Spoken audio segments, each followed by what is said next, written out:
안녕하세요. 오늘도 사연살롱을 찾아주셔서 감사합니다. 저는 올해 63살이 된 싱글 여성입니다. 직업은 가정의학과 의사고요. 현재 엄마를 모시고 단둘이 살고 있어요. 그리고 지난 3월 조카 딸이 결혼을 해서 처음으로 하객이 아닌 이모로 한복을 입고 식에 참석을 했는데요. 그게 참 기분이 묘했어요. 아무래도 저는 결혼도 하지 않고 아이도 없다 보니 조카를 시집 보내는 게 꼭 자식을 결혼시키는 그런 기분이 들었는데 왜 결혼식 시순 중에 신랑 신부가 부모한테 맞절하는 순서가 있잖아요. 그때 제 동생이 어찌나 울던지 그 모습에 저도 펑펑 울어버렸어요. 그러니까 저는 정작 주인공인 조카 때문에 온 게 아니라 제 동생 때문에 눈물이 터진 건데요. 저랑 동생이 좀 남들과는 다른 인연이거든요. 미리부터 말씀드리자면 저랑 동생은 피 한 방울 섞이지 않은 자매입니다. 그리고 현재 제가 모시고 사는 엄마 역시 저랑은 피 한 방울 섞이지 않은 모녀지간인데요. 그렇다고 제 동생과 저희 엄마가 친모녀 관계도 아니에요. 이렇게 얘기하니까 진짜 이상하게 들리는데 그래도 우리 셋은 남들이 뭐라고 하든 가족이라는 이름 아래 서로를 진심으로 아끼고 사랑하는 사이인데 어떻게 보면 저에게 동생과 엄마는 가족 그 이상인지도 모르겠어요. 그 두 사람은 제가 삶을 포기하고 싶은 순간마다 저를 붙들어준 생명의 은인이거든요. 그리고 지금 어릴 때 저를 떠올리면 그렇게 안쓰럽고 기거할 수가 없는데 지금부터 롤러코스터보다 더 굴곡졌던 제 사연을 소개해 보겠습니다. 저는 태어나 보니 엄마가 없었어요. 저희 엄마가 미혼모로 저를 낳고 자기만 살겠다고 저를 아빠한테 버리고 사라졌거든요. 그리고 저는 아빠가 아닌 할머니 손에 걷어져 아무것도 모르고 자랐는데 그나마 할머니는 저에게 정을 주고 키우셨죠. 어릴 때 기억이 많지는 않지만 할머니가 늘 저를 살뜰히 챙겨주신 것은 기억이 나거든요. 하지만 할머니는 저에게 친모에 대한 이야기는 그 어떤 말도 해주지 않으셨는데 제가 친모에 대해 알게 되었을 때는 초등학교 입학 때문에 아빠와 살게 되면서부터였어요. 그리고 아빠는 이게 다 너 때문이야. 난 아직 장가도 못 갔는데 너 때문에 여자도 못 만난다고. 누가 애 딸린 남자를 좋아하겠냐? 라며 저를 미워했는데 당시 아빠는 중고차 사업을 하고 있었어요. 그래서 그나마 돈은 좀 있던 모양이었는데 부모로서 자질은 없는 그런 사람이었죠. 그리고 자기는 여자도 만나고 장가도 가고 싶은데 저라는 혹이 있어 그러지도 못한다고 제 탓을 했는데 그러다 제가 초등학교 3학년 때 처음으로 새엄마가 생겼어요. 새엄마는 TV에 나오는 여배우처럼 참 예쁜 사람이었는데 저보다 5살이나 어린 여자아이와 함께 저희 집으로 들어왔죠. 그리고 늘 혼자만 있던 저에게 따뜻한 밥과 따뜻한 온기를 나눠줬는데요. 저는 그때가 꿈만 같았어요. 특히 언니 하면서 저만 졸졸 따라다니는 동생을 저는 정말 좋아했는데요. 평소 동생 있는 친구가 많이 부러웠거든요. 정작 친구들은 동생을 마냥 귀찮아했지만 저는 그런 동생 있는 친구들이 부러웠어요. 늘 함께 있고 잠도 같이 자며 어디든 함께 가는 나도 그런 동생이 있으면 소원이 없겠다고 생각했거든요. 그런데 하루아침에 하늘에서 뚝 제가 원하는 여동생이 생겼는데 그래서 저는 새엄마가 참 좋았죠. 엄마는 말도 상냥하게 하고 손재주가 좋아서 뜨개질로 뚝딱 원피스도 만들어주고 머리도 예쁘게 묶어줬는데 그 뒤 저는 학교에서도 유명인사가 되었어요. 뭐 좋은 의미의 유명은 아니었지만 그렇게 애들이랑 어른들이 저만 보면 수군거리더라고요. 어머 쟤다 쟤. 누구? 쟤가 왜? 너 쟤 몰라? 쟤 3반의 꼬질이잖아. 정말? 쟤가 그 꼬질이라고? 우리 엄마가 그러는데 쟤 아빠가 이번에 시장가 가서 쟤 새엄마 생겼대. 그래서 쟤 요즘 완전 공주라니까. 샤랄라 원피스도 입고 학교 오고 머리도 디스코 머리 하고 오는데 다른 애인 줄 알았잖아. 와 정말? 신기하다. 무슨 엄마 하나 생겼다고 애가 그렇게 바뀌어? 그치 나도 놀랐다니까. 근데 쟤네 아빠 좀 그래. 우리 엄마가 그러는데 쟤 아빠 완전 바람둥이래. 여자가 월화수목금토일이 있다나? 진짜? 그럼 쟤 새엄마는? 몰라. 근데 그럼 그 새엄마 언제 또 바뀔지 모르는 거 아닌가? 이런 식으로 애 어른 할 것 없이 이런저런 나쁜 소문이 들렸는데 그렇다고 그런 아이들과 싸우지도 못했어요. 저는 그만큼 소심했고 또 싸움을 해서 문제가 커지면 새엄마가 정말로 다시 우리 집을 나갈 수도 있다고 생각해 속은 상처투성이임에도 불구하고 겉으로는 늘 웃고 다녔어요. 그러니 아이들과 어른들은 더 제 얘기를 아무렇지 않게 했는데 한 번은 학교 끝나고 집에 가려는데 저희 새엄마랑 동네 아주머니가 머리채를 잡고 싸우고 있었어요. 아마도 그 아주머니가 수군거린 소리를 듣고 저희 엄마가 화가 난 것 같았는데 그때 동생은 울고 있다가 저를 보자마자 달려왔죠. 그날 새엄마는 아무렇지도 않다는 듯 냉장고를 털어 맛있는 반찬을 만들어 제 앞에 밀어줬는데 그때 봤어요. 참으려고 애를 써도 새엄마의 눈에는 눈물이 흘렀거든요. 그리고 그때 새엄마는 저를 품에 꼭 끌어안고 자자고 하셨는데 동생은 자기만 빼고 둘만 그런다고 입이 삐죽 나왔지만 엄마는 저를 품에 안아줬어요. 그리고 작은 소리로 다정아, 화가 나면 화를 내도 돼. 이제부터 참지 말고 싫으면 싫다, 화나면 화난다. 그렇게 다 얘기해. 엄마가 너무 늦게 알아서 미안해. 다정이는 이름만큼이나 너무 다정해서 엄마가 몰랐어. 미안하고 사랑해 우리 큰딸. 이렇게 말했는데 그땐 저도 눈물을 참지 못했어요. 세상에서 이렇게 따뜻한 사람이 있다는 것에 감사하는 마음이었죠. 그런데 그런 행복도 그리 길진 않았어요. 아빠가 사업을 핑계로 소문처럼 다른 여자들을 만나고 다니더니 그 중에 사람을 잘못 만나 가지고 있던 사업체며 돈 같은 걸 모두 사기당했죠. 그 뒤로 집은 난리가 났고 저희 가족은 번듯한 양옥집에서 화장실도 없는 지하 단칸방으로 이사를 갔는데 그때부터 아빠는 술만 마시며 살았어요. 그러다 술에 취하면 폭력적으로 변했는데 그땐 아무도 말릴 수가 없었죠. 그리고 그때는 새엄마가 저랑 동생을 데리고 밖으로 도망치듯 나갔는데요. 그러다 아빠가 잠이 들면 집에 들어가야 했었죠. 하지만 매번 그럴 수는 없었고 아빠는 또 저 때문에 자기 인생에 꼬였다며 저에게 화살을 돌리다 새엄마가 애한테 무슨 그런 말을 해. 당신이 그러고도 아빠야? 당신이 이렇게 된 건 순전히 당신 탓이야. 라며 저를 감싸다 정말 큰 난리가 났어요. 아빠가 집안의 물건을 모두 부수기 시작했거든요. 그 난리통에 동생이 파편에 맞아 다치게 되었고 피가 많이 나서 제가 정말 많이 놀랐는데 놀란 마음에 119에 신고를 했어요. 그리고 그 일로 아빠는 가정폭력으로 경찰서로 갔는데 그러는 와중 새엄마의 가족들에게도 연락이 닿았는지 어느 날은 새엄마의 오빠라는 사람이 나타나 막무가내로 새엄마와 동생을 데리고 가버렸어요. 그때 그 차를 쫓아가며 정말 많이 울었는데 그 뒤로 딱 한 번 새엄마에게 전화 온 게 다였어요. 그때 새엄마는 몰래 전화를 하는 것처럼 수군거리며 다정아, 엄마야. 엄마가 금방 다정이 데리러 갈 거니까 조금만 참고 기다리고 있어. 엄마 말 알아들었지? 절대 잊지 마. 엄마가 꼭 데리러 갈게. 미안해 다정아? 라고 황급히 말하고 전화를 끊었는데 애석하게도 그 뒤로 새엄마가 저를 찾아오거나 다시 전화가 걸려오는 일은 없었어요. 아니 그럴 수도 없는 게 현실이었는데 저희 집 상황이 더 나빠져 저는 고모집에 가 있게 되었거든요. 그리고 아빠는 자기 인생을 포기한 사람처럼 어디서 뭘 하는지 가족들도 그 소식을 모르고 살았는데 사실 고모집에 있을 때도 저는 눈칫밥을 먹어야 했어요. 어느 누구도 저를 맡으려 하지 않는 가운데 고모는 고모부 눈치가 보인다면서 저를 방에만 있게 하셨거든요. 그러니 그 예민하고 어렸던 아이가 얼마나 외롭고 힘들었겠어요. 그런데 그때 우연히 교회에 가게 되었는데 거기에서 운명처럼 한 사모님을 만나게 되었어요. 그분은 그 교회 목사님의 부인이셨는데 저에게 맛있는 간식과 성경책을 선물로 주셨죠. 그리고 심심하면 언제든 오라고 하셨는데요. 그래서 저는 걸핏하면 그 교회에 가서 살다시피 했어요. 어차피 고모집에 가면 또 방에 틀어박혀 있어야 하니까 저는 교회가 편하더라고요. 그리고 거기서 스스로 공부하는 방법도 터득했는데요. 그때 사모님이 이렇게 말씀하셨어요. 우리 다정이는 머리가 참 좋구나. 다정이처럼 똑똑한 아이는 조금만 노력하면 공부를 참 잘할 수 있을 텐데 이번 참에 공부를 열심히 해보렴. 공부요? 근데 공부하려면 돈이 필요하지 않나요? 저는 돈이 없는데. 공부하는데 왜 돈이 필요해? 다정이의 의지와 마음만 있으면 공부는 언제든 할 수 있지.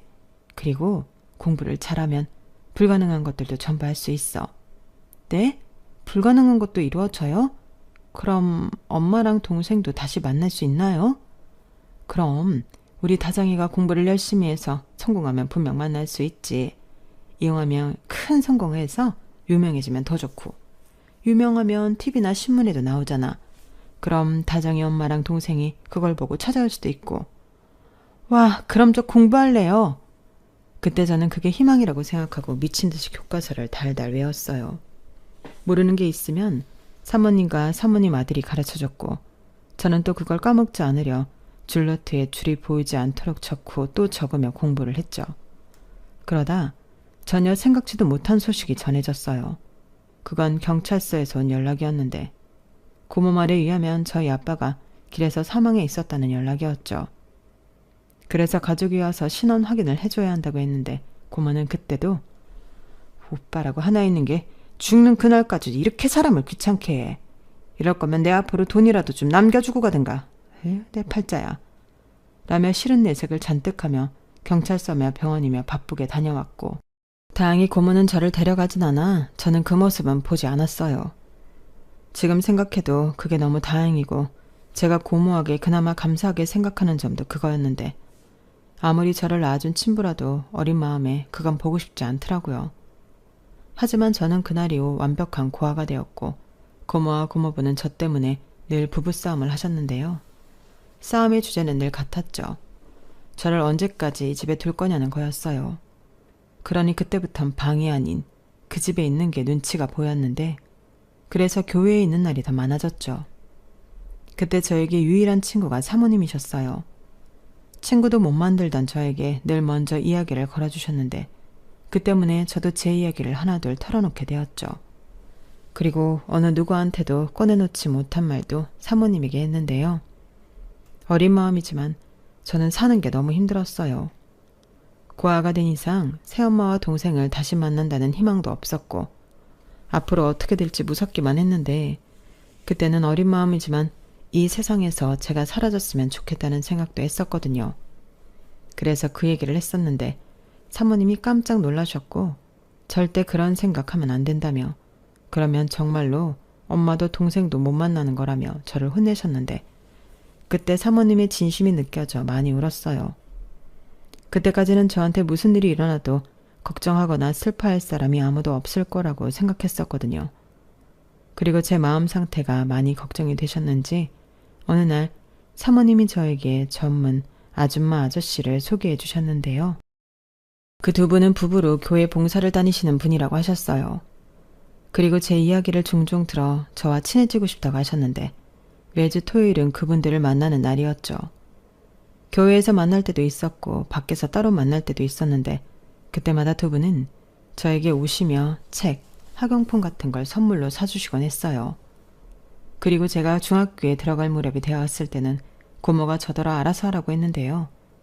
지금이야 교복에 무료지만 제가 다닐 때는 모든 게 다 돈을 내야 했기 때문에 저는 현실적으로 학교에 갈 수 있는 처지가 못 됐는데, 어느 날 저에게도 기적이 일어났어요. 평소 친하게 지냈던 교회 젊은 아줌마와 아저씨가 어느 날 저희 고모에게 찾아와 저를 입양하고 싶다고 하셨는데요. 그때 제가 알기로 고모가 돈 봉투를 받은 걸로 기억해요. 그러니 고모는 화색을 띠며 저를 기꺼이 보냈는데, 그때 저에게 이렇게 말하더군요. 그래도 네가 아주 복이 없지는 않은가 보다. 가서 새엄마랑 새아빠 말씀 잘 듣고 여기 있었던 기억 다 잊고 잘 살아. 저는 저 말을 듣고 처음으로 웃었어요. 이제 더는 저 집구석에서 눈치 보고 살지 않아도 된다고 생각하니 날아갈 것 같았거든요. 그리고 저를 입양해준 양부모님을 생명의 은인이라 여기며 무조건 착한 아이가 되겠다고 다짐했는데, 사실 그것도 쉬운 일은 아니더라고요. 일부러 그런 건 아니었지만 제가 뭔가 기대에 부응하지 못하거나 잘못된 행동을 하면 양부모님이 실망하고 저를 다시 버릴 수 있다고 생각해 저는 늘 긴장 상태로 지냈는데요. 그렇다 보니 집인데도 눈치를 보게 되었어요. 그리고 양부모님 역시 저에게 어떻게 해줘야 다른 평범한 부모와 같을 수 있을까 서로 시행착오를 겪어야 했는데, 두 분은 제 상처도 있고 하니 무작정 저를 믿고 사랑을 주자고 생각하신 것 같았어요. 그래서 저는 감사하게도 그전까지는 받지 못했던 사랑을 넘치게 받았고, 어느덧 저는 학교에서 공주님이라는 별명을 갖게 되었는데요. 제 과거를 모르는 친구들은 제가 부유한 집의 무남 동료로 부모님 사랑을 듬뿍 받고 자란 줄 알고 있더군요. 야, 김다정, 너 오늘도 니네 아빠 차 타고 등교했지? 진짜 짱 부럽다. 나는 가방도 무거운데 우리 아빠는 맨날 버스 타고 가라고 한단 말이야. 그래? 나도 가끔은 버스 타고 싶은데 아빠가 회사 가는 길이라서. 그래도 외동딸은 뭐가 달라도 다른 거지. 피부 하얀 거 좀 봐. 너 혹시 그거냐? 방에 공주 침대 있고 커튼도 막 분홍색 파스텔 톤이고? 어떻게 알았어? 야, 딱 보면 알지. 너처럼 부모 사랑받는 애는 대부분 그렇게 살더라고. 학교 끝나고 집에 가면 엄마가 간식도 막 만들어주고. 너 혹시 집은 2층이냐? 2층은 아니고 그냥 아파트야. 간식은 만들어주셔. 아무튼 넌 뭔가 다른 애들이랑은 결이 달라. 공주야, 공주. 저 말을 듣는데 저는 그날 하루 종일 기분이 이상했어요. 그전까지 제 삶은 비참하게 그지없는 그런 아이였는데 제가 하루아침에 공주가 되어 있었으니까요. 그리고 그게 솔직히 싫지도 않았는데요. 그냥 그렇게 저를 모르는 아이들에게 저는 원래부터 그런 아이라는 인식으로 남고 싶더라고요.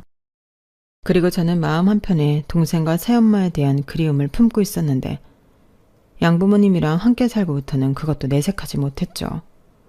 어쩐지 그러면 양부모님을 배신하는 것처럼 느껴져 그저 표현하지 못했는데요.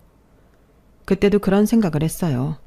언제고 어른이 되면 그때는 내가 직접 새엄마와 동생을 찾겠다고요. 어쩌면 누군가는 피가 섞인 진짜 가족도 아닌데 그렇게까지 할 필요가 있었냐고 생각하실 수도 있을 텐데요. 저에겐 처음으로 가져본 엄마와 동생이기 때문에 누가 뭐라고 하든 내 엄마, 내 동생이라고 생각했어요. 그리고 그런 마음을 가졌다고 해서 양부모님에 대한 마음이 거짓이나 가식은 아니었는데요.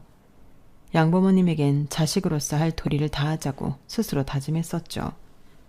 그래서 다른 아이들이 사춘기가 왔다고 예민할 때 저는 공부에만 매진했고 끝내는 전교 1등도 여러 번 하면서 양부모님을 기쁘게 했는데 그때 저희 부모님은 늘 이렇게 말씀하셨어요. 아, 우리 딸 정말 장하다. 어떻게 이런 아이가 우리 딸이 되었지? 정말 하나님께 감사드릴 일이야. 안 그래요, 여보? 그럼 정말 수고했다. 엄마랑 아빠는 그저 네가 건강하고 행복하게만 자라면 소원이 없다고 생각했는데 네가 이렇게 우릴 기쁘게 해주는구나. 고맙다. 고마워. 그런 의미로 우리 다정이 뭐 갖고 싶니? 아빠가 다 사줄게.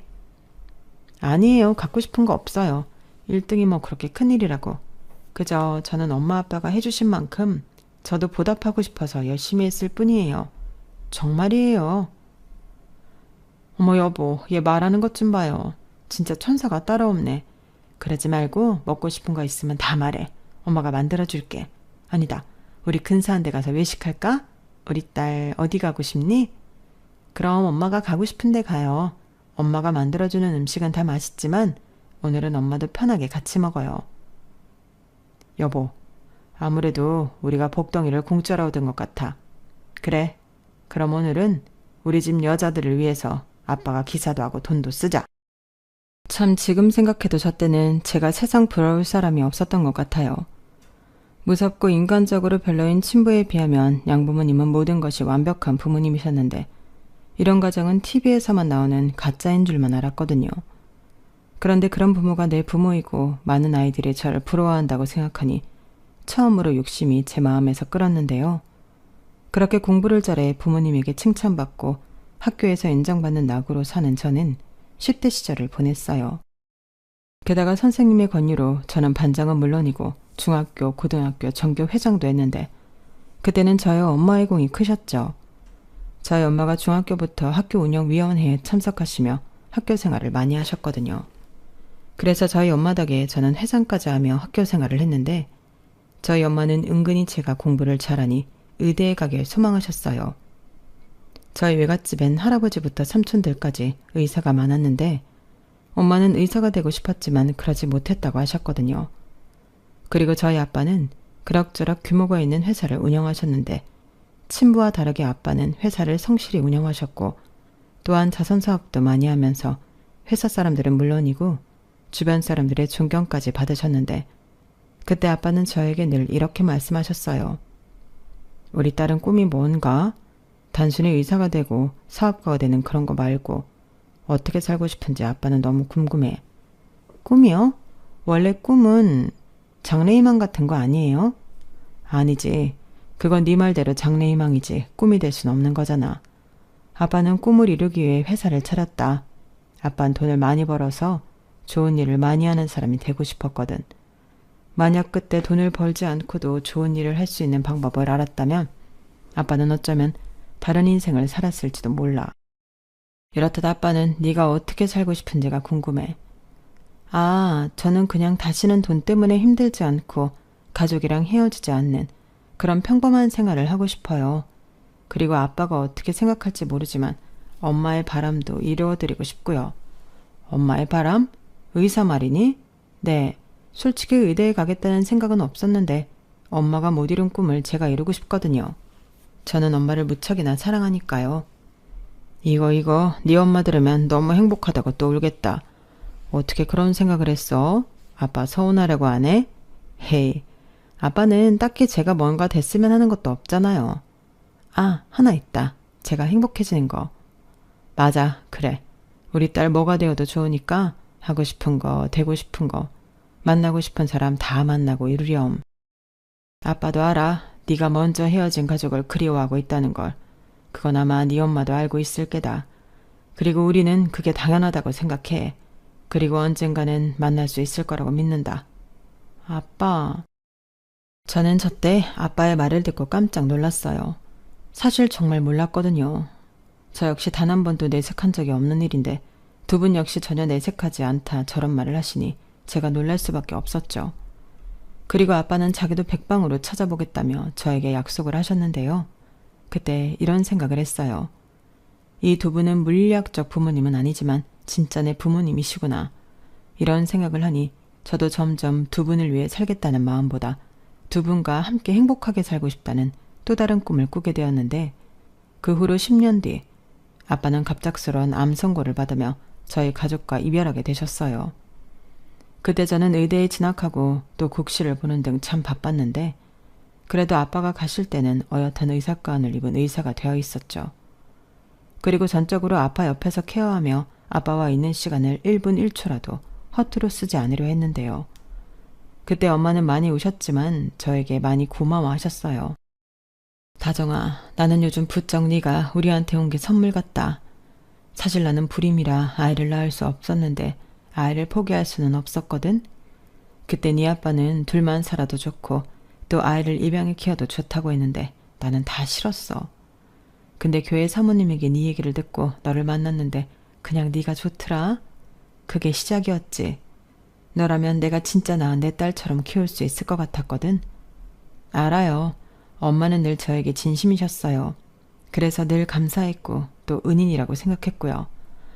아니야, 나도 처음엔 그런 줄 알았는데 지금 생각해보니 네가 내 은인이고 또 훈장이야.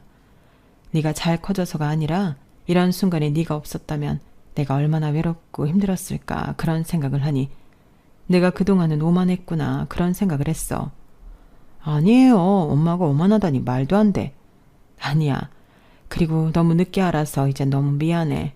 우리 딸이 있어서 아빠는 병원에 있어도 항상 든든하다고 했거든. 그동안은 자기도 바쁘고 딸도 바빠서 같이 있는 시간도 잘 없었는데 지금은 매일 같이 있을 수 있다고 자랑까지 하더라. 다른 가족은 면회 시간밖에는 같이 못 있잖아. 아빠는 그게 정말 좋았나 봐. 엄마도 너무 고맙고. 아유, 뭘 그런 걸 가지고. 당연한 거죠. 자식인데. 엄마는 제 말에 무슨 말을 하고 싶었던 것 같았지만 이내 아무 말도 하지 못하고 눈물을 흘리셨어요. 그리고 여느 자식들이 그러겠지만 약해진 부모를 보니 새삼 내가 어른이고 내 부모를 감싸줘야겠다는 생각이 들었는데 그렇게 아빠는 생각보다 오래 병원 생활을 하시고 편안한 얼굴로 임종을 맞이하셨어요. 그리고 그때 저에게 그동안 고맙다고 또 가족을 못 찾아줘서 미안하다고 하셨는데 저는 그저 사랑한다는 말로 아빠를 꼭 끌어안아드렸죠. 그리고 정말로 웃는 얼굴로 마지막을 보내셨는데 저희 엄마도 아빠와 고맙다며 눈물에 작별을 하셨어요. 그렇게 아빠를 떠나보낸 저와 엄마는 예전보다 서로를 더욱 의지하며 돈독하게 지냈는데 아무리 바빠도 집에 혼자 있는 엄마를 위해서 저는 꼬박꼬박 집에 들어가 밥도 먹고 잠도 잤어요. 설령 한두 시간밖에 잠을 잘 수 없다 해도 엄마 얼굴을 보고 오는 게 저한테는 무척 중요한 일이 되었는데 그때 비로소 저는 엄마한테 말을 놓고 여느 딸처럼 투정을 부리는 그런 평범한 딸이 되었죠. 그리고 엄마는 한동안 힘들어 하시더니 교회에 열심히 나가서 봉사도 하시고 기도도 하시며 다시 안정을 찾아가셨는데 그때부터 저에게 시집을 가라고 잔소리를 하기 시작하더니 여러 선자리를 알아오셨는데요.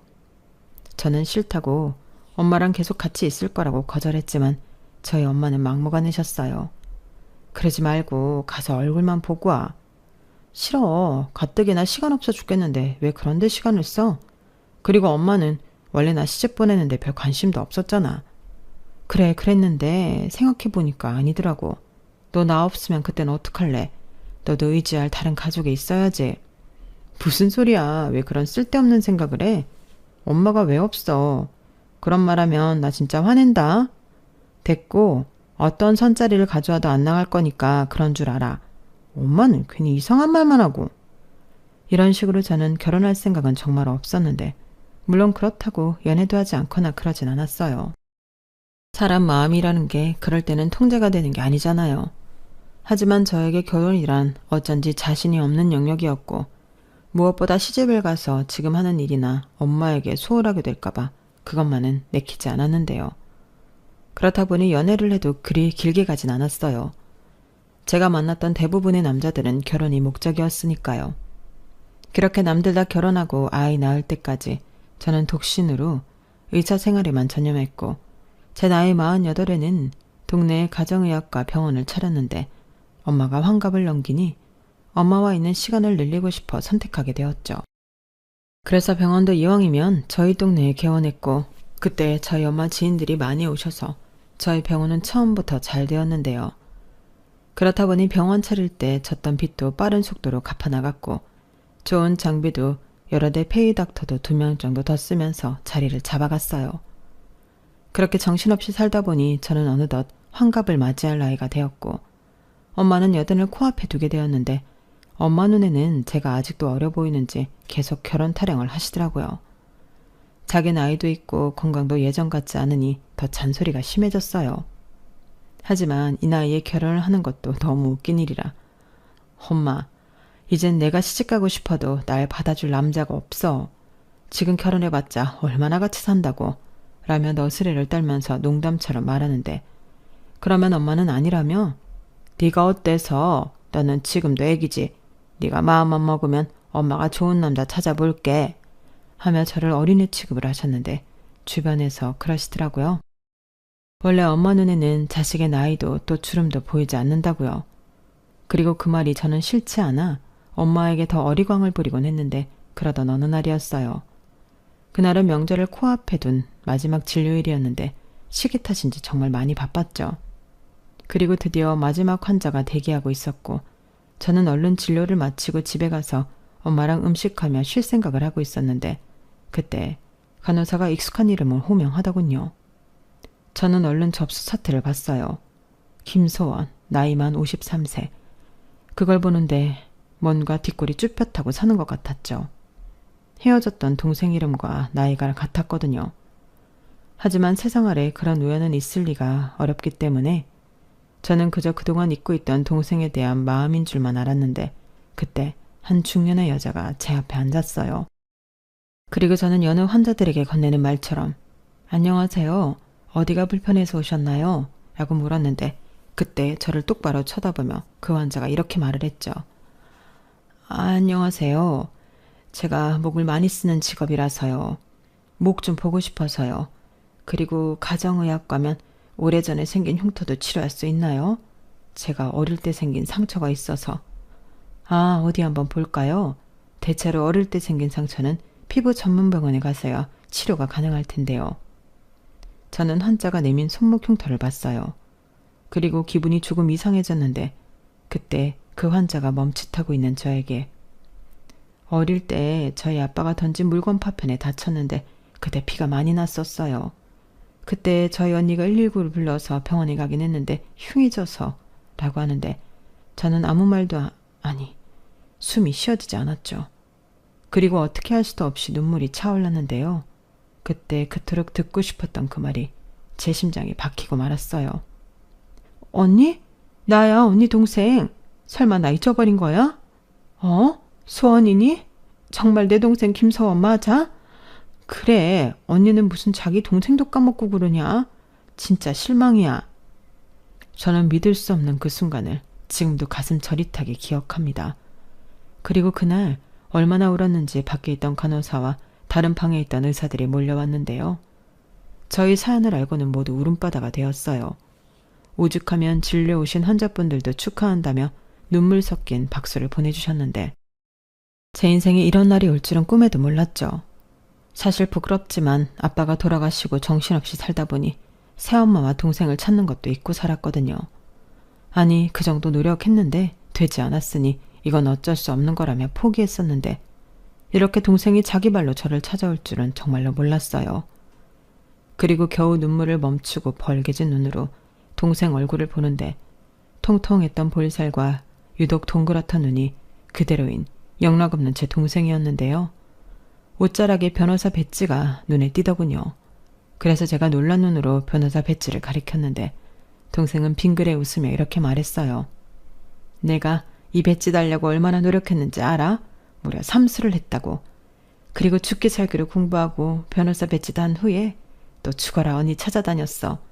근데 언니는 뭐하느라 나도 동생도 안 찾았냐? 그게 나도 찾았는데 찾을 방법이 없어서. 그럴 줄 알고 내가 이렇게 찾아왔지. 이게 바로 변호사의 정보망이라는 거야. 그거 불법은 아닌 거지? 어허, 나를 뭘로 보고? 물론 살짝 연줄도 있긴 했지만 불법은 아니야. 근데 나 정말 놀랐다. 우리 언니가 이렇게 훌륭한 의사가 되어 있을 줄이야. 나도 놀랐다. 네가 변호사라니. 엄마도 많이 기뻐하셨겠다. 엄마는 어디 계셔? 건강하시지? 그게 사실은 말이야. 동생은 참았던 눈에 다시 눈물을 흘리며 새엄마 이야기를 하기 시작했어요.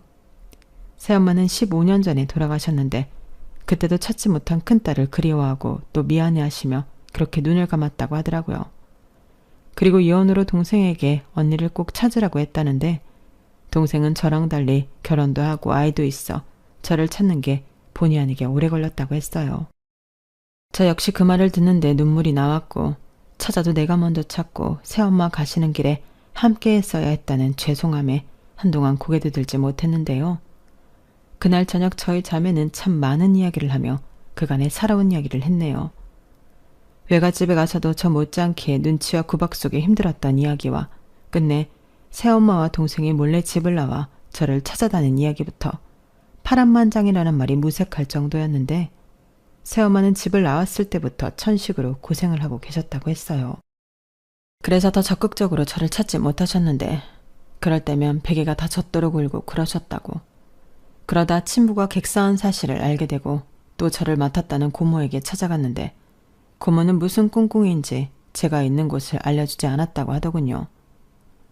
그때 고모가 언니는 부잣집에 입양 가서 잘 살고 있으니까 찾지 말라고 했어. 어차피 찾아봤자 지금 부모보다 잘해줄 수도 없을 텐데 뭐하러 찾냐고. 나를 위해서라도 찾지 말아야 한다고 했는데 그 말에 엄마가 딱 포기하더라. 근데 그게 아니었어. 난 정말 엄마가 언니 고모 말 듣고 포기한 줄 알았거든. 근데 엄마는 그 뒤에도 한참 동안 언니 찾으러 혼자 여기저기 다녔더라고. 그렇게 찾았는데도 결국엔 언니를 못 찾은 거지. 그러니까 그게 한이 돼서 나한테 언니 꼭 찾으라고 그렇게 말하고 갔어. 저는 동생 말에 한동안 아무 말도 하지 못했어요. 그동안 혼자 저를 찾아다녔을 새엄마를 생각하니 마음이 너무 쓰리고 아팠거든요. 그리고 잠깐의 정적을 깨고 제가 먼저 입을 열었는데요. 그랬구나. 나는 그런 줄은 꿈에도 몰랐어. 그냥 엄마랑 너는 분명히 잘 살 거라고 생각했지. 그리고 언니도 열심히 살면 꼭 너도 엄마도 찾아야겠다고 생각했는데 미안. 내가 먼저 너를 찾았어야 했는데. 됐어. 변호사랑 의사가 같나. 내가 더 빠르지. 그나저나 언니 진짜 좋아 보인다. 맞죠? 의사가 아니 왜 그렇게 잘 어울려? 뭐래. 너야말로 왜 이렇게 잘 컸나? 그럼 남편이랑 애들은? 잘 있지. 사진 볼래? 내가 무려 딸을 둘이나 낳았다고. 우리처럼 사이좋은 자매야. 저는 동생의 핸드폰 속 행복한 가족 사진을 보며 참 오랜만에 환하게 웃었어요. 그리고 딱 봐도 사람 좋아 보이는 제부는 동생과 같은 로펌의 변호사라고 했는데 부부 변호사로 나름 유명하다고 하더라고요.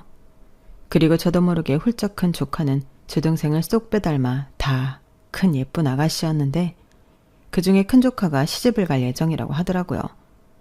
비록 크는 모습을 보진 못했지만 조카의 결혼 소식에 저는 정말 기뻤는데요. 이런 기쁜 소식을 저만 알고 있을 수는 없었죠. 그래서 곧장 저희 엄마에게 전화를 드렸고 저희 엄마는 마치 잃어버렸던 딸을 찾은 듯 지금 당장 집으로 데려오라고 성화를 부리셨는데 동생도 저희 엄마가 너무 궁금하다며 같이 가겠다고 하더라고요. 그리고 그렇게 저희 셋은 역사적으로, 아니 운명적으로 함께하게 되었는데요. 저희 엄마는 눈물을 흘리며 제 동생을 보자마자 따뜻하게 안아주시며 이렇게 말씀하셨어요. 네가 소원이구나? 아유 예쁘게 생겼네. 어서 와. 내가 많이 기다렸는데 드디어 이렇게 얼굴을 보네. 고맙다. 이렇게 만나러 와줘서 너무 고마워. 저희 엄마의 따뜻한 한대에 제 동생은 처음엔 어쩔 줄 몰라 했는데 나중엔 돌아가신 엄마 생각이 났는지 다시 눈물을 흘렸어요. 그리고 사연을 듣게 된 저희 엄마는 제 동생에게 또 이렇게 말씀하셨는데요. 그럼 어쩔 수 없이 내가 또 친정 엄마가 돼야겠네. 사실 나는 친정 엄마, 처갓집 그런 거 굉장히 하고 싶었거든. 근데 다정이 저게 시집을 안 간다고 하니 내가 그 꿈을 이루지 못했는데 이젠 소원인 이 덕에 나는 꿈을 이룰 수 있을지도 모르겠다. 혹시 내가 너무 부담스러운가? 초면인데 주책이지? 아니에요. 저는 너무 감사한걸요. 언니 엄마면 저한테도 엄마죠. 저도 딸이 언니처럼 딸이 되어들어도 괜찮을까요? 저도 친정이 너무 갖고 싶었거든요. 물론이지. 환영한다. 우리 막내딸. 전날 저희 셋은 밤이 새도록 서로 고맙다, 잘 지내자, 하늘에 있는 엄마 몫까지 대신하겠다 등 참 많은 이야기와 다짐을 나눴어요. 사실 그런 다짐보다 그저 함께할 수 있다는 것만으로도 너무 행복한 날이었는데 하필이면 그날이 명절이라 더 뜻깊었어요. 게다가 수원이는 바로 다음 날 시댁에 가야 했는데 언제 또 일어나서 음식을 하셨는지 저희 엄마가 동생 양손에 한가득 음식을 해서 보냈죠. 친정 엄마가 한 첫 번째 음식이라면서요. 그리고 그날 이후 저보다도 제 동생이 저희 엄마를 잘 챙기는 딸이 되었는데 저희 셋은 이젠 걸핏하면 만나서 고스톱을 치는 그런 가족이 되었어요. 아유, 그동안 맞고만 치다 고스톱 치니까 너무 재밌네. 다정이 너 강박이다. 알고 있어. 무슨 딸 돈을 그렇게 따가려고 그래?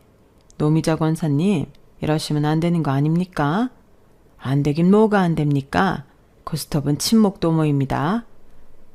맞아. 엄마가 그렇다면 그런 거지. 언니, 나 폭탄이다. 아유, 우리 소원이는 변호사라 그런지 똑똑하네. 그리고 이걸 참고 지금 쓰냐? 역시 내 딸이다. 우리 다정이 저거 돈 왕창 뜯어서 요 앞에 들깨 수제비 먹으러 가자. 정말요? 맛있겠다. 그럼 나는 언니 돈 더 따서 파전도 먹어야지. 거기 파전도 팔아요? 그럼 당연하지. 거기가 또 파전 맛집이야. 다정이 넌 뭐하니? 얼른 쳐라. 얼씨구.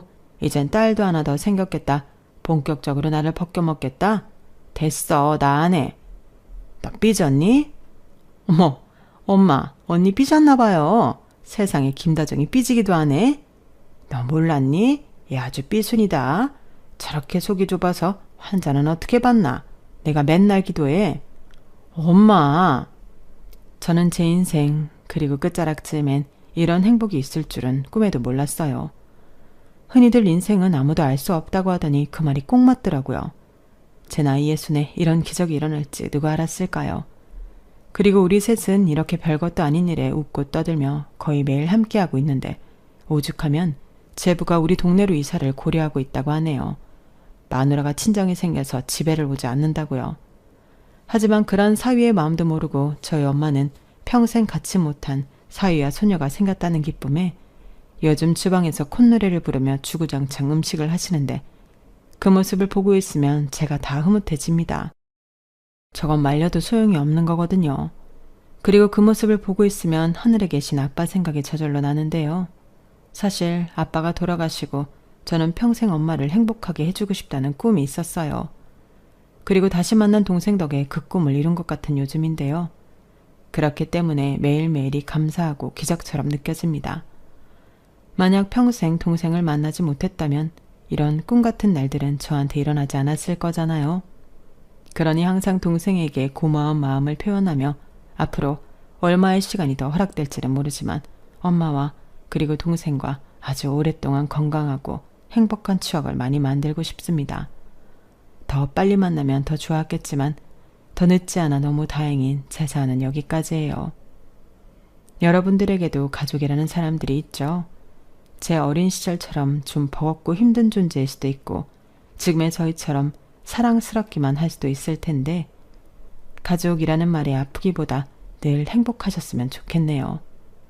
그럼 지금까지 제 사연 들어주셔서 감사한 마음을 여기에 남겨두고 저는 이만 마지막 인사를 드려야 할 것 같은데 항상 건강하시고 사랑하는 사람과 이왕이면 좋은 날만 가득하시길 진심으로 바라며 여러분 안녕히 계세요.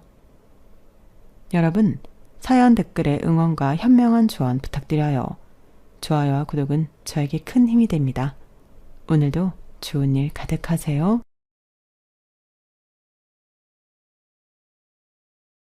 안녕하세요. 오늘도 사연 살롱을 찾아주셔서 감사합니다. 가을인 줄 알았더니 벌써 찬바람이 부는 겨울이 코앞까지 왔네요. 이렇게 갑자기 추워지는 날에는 여지없이 하늘로 먼저 떠나가버린 제 남동생이 생각나곤 하는데요. 저에겐 2살 어린 남동생이 있었어요. 어찌나 누나를 좋아했는지 학교에 다녀오면 종일 저만 따라다니는 남동생이었죠. 오죽하면 저희 엄마가 저더러 네가 낳았니? 얘는 도대체 왜 이러는 거야? 할 정도로 누나 바라기였는데 이렇게 빨리 헤어질 줄 알았다면 더 많이 잘해줄 걸 가슴이 미어집니다. 동생은 제가 결혼하고 8년이 되는 해에 사고로 세상을 떠났어요. 그날은 유독 날이 추웠는데 고속도로 위 차가 미끄러지면서 대형 사고가 일어났죠. 뉴스에도 나올 정도로 큰 사고였어요. 그리고 저와 저희 가족은 충격에 빠질 수밖에 없었는데요. 그래서 4년이 지난 지금도 저희 엄마는 고속도로를 무서워하십니다. 아예 버스나 차는 타지 않고 거의 지하철만 이용하세요. 말씀으로는 막힐 걱정도 없고 편해서 그런다고 하지만 저는 알죠. 먼저 떠나보낸 아들 생각에 차를 타지 못한다는 것을요. 그리고 그 사실을 알아도 저는 평생 모르는 척 할 생각인데요. 이런 큰 슬픔을 안고 사는 저와 제 가족에겐 절대 용서하고 싶지 않은 인간이 있습니다. 그 인간은 남편의 동생이자 제 시누이인데요. 그때의 사건으로 연 끊고 얼굴 안 본 지 3년이 다 되었는데 만약 이 사연을 문제의 시누이가 듣게 된다면 이거 네 얘기라고 꼭 말해주고 싶네요. 저와 남편은 지인의 소개로 만나 연애를 한 케이스였어요. 둘 다 연애한 지 너무 오래돼서 누군가를 만나고 싶을 때 딱 그런 때였죠. 그리고 2년 조금 넘게 연애를 한 끝에 저희는 결혼을 약속한 진지한 사이가 되었고 그 뒤로는 자연스럽게 양가 인사를 다니는 것을 시작으로 부부의 연을 맺게 되었죠. 보통 결혼하는 과정에서 그렇게 많이 싸운다고 하던데 저희는 서로 성격도 비슷하고 생각하는 가치관이 똑같아 결혼하는 과정에서 다툼 같은 건 없었는데요. 거기에 친정이나 시댁이 누가 더 낫다고 할 것도 없이 비슷한 형편이라 집안들끼리 불편할 일도 없었어요. 저희는 애당초 양가에 도움을 청하지 않았거든요. 그리고 저에겐 2살 아래 남동생이 있었고 남편에겐 4살 어린 여동생이 있었는데 이 여동생이 문제의 시누이입니다. 아, 참고로 신우와 저는 동갑이에요. 그래서 신우가 존댓말과 반말을 섞어하며 저를 은근히 하대하곤 했는데 그래서 처음부터 신우랑 잘 지내고 싶은 마음 따위는 없었어요. 거기에 결혼 전부터 결혼 선배에게 들었던 조언이 있었는데 결혼하면 무조건 시댁 식구와는 일정하게 거리를 두고 사는 게 좋다고 하더라고요. 물론 좋은 시댁 식구들도 많겠지만 저는 신우와는 꼬라지를 보고 처음부터 노선을 그렇게 정하기로 했죠. 대신 제가 할 도리는 이거저거 재지 말고 그 어떤 계산 없이 하자고 생각했는데 결혼 전부터 남편도 동의한 상황이었어요. 저희가 결혼 준비를 하면서 그 신우 때문에 이런저런 일이 좀 있었거든요. 그리고 저희 남편은 다행히 자기 식구만 하는 그런 남의 편은 아니었던지라 이런 제 생각을 존중해줬는데 그 부분은 그때도 지금도 아주 고맙게 생각하고 있어요. 남편은 결혼한 지 12년이 된 지금도 그 점은 변함이 없는 사람이죠. 거기에 시부모님도 부족한 며느리 성에 차지 않는 점도 많을 텐데 지금까지도 늘 수고한다 고맙다고 하시는 분들이라 이런 가족 중에 그런 도라이 돌연변이가 있다는 게 그저 놀라울 따름입니다. 저희 신우는요. 어릴 때도 떡잎부터 남달랐다고 했어요. 아주 어렸을 때부터 지가 공주인 줄 알고 친구한테 함부로 하다 왕따 당하고 청소년기엔 뻑하면 사고를 쳐서 경찰서에 들락날락하더니 결국엔 학교까지 잘려서 검정고시를 봤는데 그것도 시아버님이 겨우 설득해서 턱걸이로 합격했다고 하더라고요.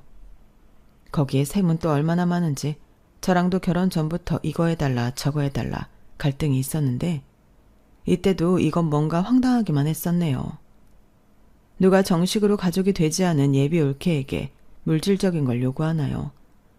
그리고 저는 솔직히 결혼 준비하면서 제가 신우한테 뭘 해줘야 한다는 생각 자체도 없었는데요. 신혼여행 다녀오면 선물이나 하나 사다 줄지언정 그런 건 전혀 생각도 못했어요. 그런데 어느 날 느닷없이 번호 교환도 하지 않은 신우이가 매우 친절하게 자기 선물 리스트라며 문자를 보냈고 그 문자를 확인했을 때의 충격이란 아직도 오늘 일처럼 생생하기만 합니다. 문자 내용은 내용이랄 것도 없었어요. 언니, 안녕하세요. 저예요. 언니 예비신우. 결혼 준비는 잘하고 계시죠? 결혼 준비하면 이것저것 고민할 것도 많을 텐데. 해서 제 선물은 고민하시지 않게 딱 정해드리려고요. 저는 다른 건 필요 없고요. 샤넬 가방, 샤넬 구두, 샤넬 원피스면 돼요. 그러니 괜한 돈 쓰지 마시고 딱 이렇게만 준비해주세요. 언니의 센스를 기대할게요. 라고 왔는데 센스 좋아하시네. 저는 바로 내용을 복사해서 남편에게 보내버렸어요. 자기야, 내가 보낸 문자 봤어? 자기 동생 원래 이렇게 경우가 없는 사람이야? 나 솔직히 너무 놀랐어. 자기가 오빠니까 어떻게 좀 해봐. 샤넬 가방에 구두, 그것도 모자라 원피스까지? 누가 결혼하는 거니? 난 절대 그것들 못 해주니까 자기가 해결해. 아니면 나 이 결혼 못해. 자기야, 흥분하지 마. 이놈의 기집애. 얘 진짜 왜 저러냐? 자기 연락처는 또 어떻게 한 거고. 자기야, 미안해. 내 동생들은 내가 책임지게 해결할게. 그러니까 자기는 그딴 문자 지워버리고 신경 쓰지 마. 정말 얘 때문에 못 살겠다. 남편은 그 문자를 보고 저 못지않게 흥분했어요. 그래서 그날 저녁 남편은 퇴근 후 바로 집으로 가서 놀고 자빠져 있는 자기 동생 정신교육을 제대로 시켰다고 했는데 신우가 제가 정말로 그것들을 해줄 줄 알았다고 하더라고요. 황당했죠. 예비 올케를 상대로 한몫 단단히 잡을 생각을 하고 있던 거잖아요. 그리고 신우는 지 오빠한테 혼난 게 저 때문이라고 생각했는지 단단히 삐쳐서는 저희 결혼식에도 참석하지 않았는데요. 말도 꼭 지처럼 제가 아무것도 해주지 않아서 결혼식에 오지 말라는 뜻으로 받아들였다고 하는 거 있죠. 솔직히 그건 제 입장에서 고마운 일이긴 했어요. 덕분에 기분 좋은 날 신우 얼굴 보고 기분 상하는 일은 없었으니 제 입장에서는 오히려 고마운 일이었죠. 그리고 저는 신우 때문에 결혼을 하지 말까도 고민한 결정적인 사건도 있었는데 그건 결혼 전 신우한테 돈을 도둑 맞은 일 때문이었어요. 왜? 결혼 준비할 때 신부 쪽에서 예단비를 드리잖아요. 저도 돌려받을 거 계산해서 500만 원을 봉투에 넣어드렸는데 남편 말로는 시부모님이 200만 원만 받으시고 300만 원은 돌려주셨다고 하셨는데 웬걸. 집에 와서 확인하니 봉투에는 100만 원만 들어있었죠. 제가 너무 의아해서 따지긴 뭐하지만 남편이 착각한 건 아닐까 싶어 남편에게 살짝 물었는데 시간이 지나 신우가 돈 봉투에 저 몰래 손을 댔다는 걸 알게 되었어요. 정말 충격적이었죠. 어떻게 옳게 될 사람의 돈에 손을 댈 수가 있냐고요. 그리고 그때도 정말 황당한 말을 들었는데 제가 그걸 따지고 들 줄은 몰랐다고 하더라고요. 물키 언니도 정말 대단하다. 어떻게 돈이 부족하다고 그걸 바로 얘기할 수가 있어? 그냥 시부모님이 100만 원만 돌려줬구나 하면 될 일이지. 진짜 이상한 사람이야. 오빠, 정말 이 결혼 해야겠니? 저는 그 사실을 전해 듣고 뭐 저런 게 다 있지? 내가 과연 저런 집에 시집을 가도 되는 걸까? 하며 현타가 세게 왔어요. 그도 그럴 게 적반하장도 따로 없지. 사과를 해도 모자랄 판에 남편한테 저랑 결혼을 해야겠냐고 물었다는 게 상식 밖의 일이잖아요. 하지만 그놈의 사랑이 뭔지. 남편과는 헤어지고 싶지 않아 결혼을 진행했고 나중에 남편이 예단 일은 미안하다며 자기 돈으로 200만 원을 채워줬는데 그런 일도 있었다 보니 신우가 결혼식에 오지 않은 게 제 입장에서는 환영할 일이었어요. 그런데 그런 일들 때문인지 시부모님은 저에게 항상 미안해 하셨는데 그때까지도 영문을 모르던 저희 부모님은 온통 어리둥절한 일들이셨어요. 사실 신우가 결혼식까지 오지 않을 줄은 몰랐기에 저희 부모님은 오만 생각을 다 하셨다고 하더라고요. 그때 당시 저희 아빠가 많이 아프셔서 제가 아주 큰일이 아니고서는 집에는 말을 아끼던 때였는데 나중에서야 신우 이야기를 듣게 된 저희 친정아빠는 저에게 조용히 이렇게 당부하셨어요. 그래도 이제 한 가족인데 너무 그러지 마라. 나쁘게 지내서 좋을 게 뭐가 있니? 나이는 같아도 이제 네가 손윗사람이니까 선물 하나 좋은 걸로 해주고 풀어줘. 오죽 속상하면 오빠 결혼식도 안 왔겠니?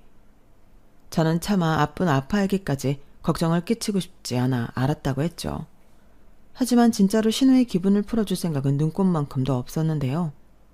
처음부터 들어주기 시작하면 저를 호구로 볼 거라고 생각해서였어요. 서열 싸움이라고 하면 웃기지만 초장에 잡아야 한다고 생각하기도 했었죠. 하지만 제가 처음부터 호락호락하게 보이지 않았음에도 신우는 생각이 없는 건지 아니면 원래 태생이 글러먹은 건지 저를 아주 만만하게 봤고 오히려 결혼 전부터 자기한테 물을 먹였다며 일부러 저를 괴롭히는 것 같았는데 다행히 시부모님이 제 편이라서 신우의 그런 계획들도 소용이 없었어요. 그때부터는 어쩐지 시부모님이 저와 저희 부모님에게 신우를 창피해하는 느낌도 받았는데 정작 신우는 자기 부모인데도 그러거나 말거나 하더군요. 저도 저희 부모님한테는 같은 자식이고 딸인데 신우는 이해할 수 없었어요. 솔직히 이해하고 싶지도 않았고요. 그리고 5년 동안 저와 신우는 서로를 본 채 만취하며 지냈는데 신우는 가끔씩 저에게 시비를 걸거나 뭐 하나 뜯어가겠다고 빌미를 만들기도 했지만 저는 넘어가지 않았죠. 아니, 넘어갈 새가 없었어요. 저희 아빠가 긴 투명 생활 끝에 저희 가족의 곁을 떠나셨거든요. 게다가 그때가 제게 이미 2아이의 엄마가 되었을 때라 거짓말을 조금 보태서 저에게 5년은 누군가 테이프를 빨리 감기라도 한 듯 순식간에 지나갔어요. 그리고 정신 차려보니 많은 것이 달라져 있었는데요. 저희 부부는 그간 열심히 노력한 끝에 청약에 당첨이 되어 꿈에 그리던 내 집 장만에 성공하게 되었어요. 물론 대출이 있긴 했지만 너무나도 뿌듯했었는데요. 그러면서 너무 들뜬 나머지 앞으로 저에겐 더 큰 행복만이 기다리고 있을 거라고 자만했어요. 그리고 그렇게 방심한 어느 날 조금 더 제 곁에 머물러줄 줄 알았던 아빠가 돌아가셨고 그 일과 맞물려 신우가 혼자 임신을 해 시댁이 발칵 뒤집어졌는데 신우는 마치 자기가 줄리엣이라도 된 것처럼 결혼시켜주지 않으면 뱃속의 아이랑 같이 콱 죽어버리겠다며 지랄 생쇼를 했어요. 하지만 시부모님은 아랑곳하지 않으시고 결혼은 절대 안 된다며 반대를 하셨는데 신우는 지 사랑이 무슨 불굴의 사랑이라며 혼인신고를 해버렸죠. 그리고 무슨 깡인지 돈 한 푼 없으면서 결혼식장을 덜컥 잡아버렸는데요. 그렇게 무대뽀로 결혼을 감행하더니 하필이면 저희 동네로 신혼집을 구했다고 하더군요. 정말 최악이었어요. 사실 그때부터 기분이 쎄하긴 했거든요. 거기에 들어보니 신우 남편이 이렇다 할 직업도 없이 허황된 꿈만 쫓는 사람이었는데 아니나 다를까 신우는 맨날 돈이 없다며 저희 집을 편의점처럼 이용하려 하더군요. 필요한 건 저희 집에서 구해가는데 어떤 날은 종량제 쓰레기 봉투도 없다며 그것도 달라고 하는데 황당했죠. 그래도 어쩌나요? 쓰레기 봉투가 없어서 쓰레기도 못 버린다고 하는데 줘야죠. 그리고 황당한 일은 그뿐만이 아니었는데 신우는 제가 동네 마트에서 장을 보고 있다고 하면 조금만 기다려달라고 하고는 쪼르르 슬리퍼만 신고 마트까지 따라와 같이 장을 보고 계산은 저한테 밀어버리는 등 얌체짓을 잘도 했어요. 그건 거의 상습법 수준이었는데요. 물론 처음엔 형편이 어려우니 그러나 보다 하고 이해하려 했어요. 어찌됐든 미우나 고우나 남편 동생이고 임신 중이니 올케로서 그 정도는 도와주자 싶었죠. 그런데 호의가 계속되면 호구가 된다고. 그렇게 한번 넘어가 주니 제 지갑을 아주 지지갑인 줄 알고 같이 쓰자고 덤비는데 이건 아니다 싶었죠. 심지어 자기는 돈이 없어서 산후조리원도 예약을 못했다며 저더러 산후조리 해줄 거 아니면 조리원비를 대신 내달라고 하는데 저도 참다 터지고 말았어요. 아가씨, 제가 아무리 좋게 생각하려고 해도 이건 아닌 것 같아요. 아가씨 왜 자꾸 저한테 돈 얘기하세요? 저는 아가씨 부모가 아니에요. 아가씨 성인이고 결혼했으면 이젠 아가씨 일은 아가씨가 해결해야죠. 아니, 언니는 무슨 말을 그렇게 서운하게 해요. 저도 어렵게 얘기한 거예요. 언니도 아시잖아요. 저 결혼하면서 저희 부모님이 저한테 완전히 등 돌리다시피 한 거. 그럼 제가 누구한테 의지를 해요? 저는 언니가 제 마음 다 아는 줄 알았어요. 아가씨, 저는 아가씨 마음 솔직히 잘 모르겠어요. 저라면 미안해서 그러지 못할 것 같거든요. 어머님이랑 아버님이 왜 아가씨한테 등 돌렸는데요? 이렇게 살까봐 그러신 거 아가씨 몰랐어요? 그러면 아가씨가 더 열심히 사는 모습을 보여야죠. 남편 될 사람한테도 이젠 정말 취직해서 제대로 일하라고 하고 애기 두고 태어날 텐데 앞으로는 어쩌려고 그래요? 저도 막막해요. 저라고 뭐 속이 편한 줄 알아요? 애는 곧 있으면 나오는데 저는 산후조리 해줄 사람도 없잖아요. 언니야, 우리 오빠가 돈 잘 벌어오니까 애 키우면서 걱정 없겠죠. 그러니까 여유 있는 언니가 저 좀 도와주면 안 돼요? 제가 남도 아니잖아요. 아니요, 저한테는 남이랑 다를 바 없죠. 아가씨는 애들 아빠 동생이지 제 동생이 아니잖아요. 그러니까 앞으로는 돈 얘기하고 싶으면 저한테 말고 오빠한테 해요. 저 정말 중간에서 곤란하고 너무 힘들어요. 그리고 제 말 서운하다 생각하지 말고 지금이라도 어떻게 살지 고민 좀 해보세요. 신우는 제 말에 기분이 나빴는지 삐쳐서는 한동안 모습을 보이지 않았어요. 저도 일부러 연락하지 않았죠. 제가 심보가 나쁜 건지 신우 꼴 아직 안 보니 좀 편하더라고요. 하지만 그래도 핏줄이라고 남편은 자기 동생이 신경이 쓰였는지 제 눈치를 보고 이렇게 말하더군요. 저기 여보, 내가 이런 말하면 당신이 어떻게 생각할지 모르겠는데 은영이한테 다만 얼마라도 해주는 게 어때? 나도 내 동생 이쁘진 않지만 그래도 곧 있으면 애도 태어날 텐데 걔들이 뭘 준비했겠어. 내가 차마 당신한테 은영이 산후조리 해달라는 말은 못하겠고 태어날 애는 죄가 없으니까 마지막으로 생각하고 한 번만 은영이 도와주면 안 될까? 내가 자기 마음 모르는 거 아닌데 나는 솔직히 좀 불안해. 나라고 뭐 처음부터 자기 동생이 싫었겠어? 나도 처음엔 별 생각 없이 필요한 거 있다고 하면 사주고 했는데 결국엔 그게 독이 됐잖아. 근데 이번에도 도와주면 아가씨가 마지막이라고 생각할까? 당신은 이 이상 감당할 수 있어? 미안한데 나는 못해. 이런 말해서 미안한데 나는 아가씨가 우리 동네 이사 오고 우리 애들한테도 신경 못 쓰고 우리 엄마도 못 챙기고 있잖아. 나 솔직히 너무 스트레스 받아. 알아. 알지. 그건 정말 미안하게 생각해. 알았어. 조금만 더 고민해보자. 남편은 제가 난색을 표현하자 한 발 물러서는 듯 말했어요. 그리고 며칠 후 신우는 조카를 낳았는데요. 그래도 딸이라고 시어머님이 산후조리를 해주시러 오셨더라고요. 그리고 아기를 봐서 필요한 용품들을 지원해 주셨는데 그러니 신우가 기고만장해져서는 저에게 이딴 소리를 짓거렸어요. 언니는 내가 언니네 아니면 산후조리도 못하고 빌빌거릴 줄 알았죠? 그래도 그러는 게 아니에요. 제가 이래봬도 언니 신우라고요. 제가 신우의 짓이라도 하면 어쩌려고 그래요? 그러지 말고 제가 마지막으로 기회를 줄 테니 생각 좀 잘해보세요. 제가 생각해봤는데 언니 아직 저희 출산 선물도 안 해줬잖아요. 이제 와서 애기용품 받는 것도 그렇고 그냥 매달 10만 원씩 우리 애기 적금 넣어준다고 생각하고 제 계좌로 입금하는 거 어때요? 삼촌이랑 외숙모면 그 정도는 해줄 수 있잖아요. 그러는 아가씨는 저한테 뭐 해줬는데요? 저는 출산도 무려 2번이나 했는데 아가씨한테 뭐 하나 받은 기억은 없거든요. 그리고 아가씨도 저희 애들한테는 고모인데 아가씨가 먼저 저희들 앞으로 입금해주면 저도 할게요. 뭐예요? 언니는 벼룩에 간을 빼먹어요. 제가 그럴 돈이 어딨어요. 정말 무슨 말을 못해. 언니, 정말 그렇게 살지 마요. 있는 사람들이 더 한다고. 언니 그렇게 살면 천벌받아요.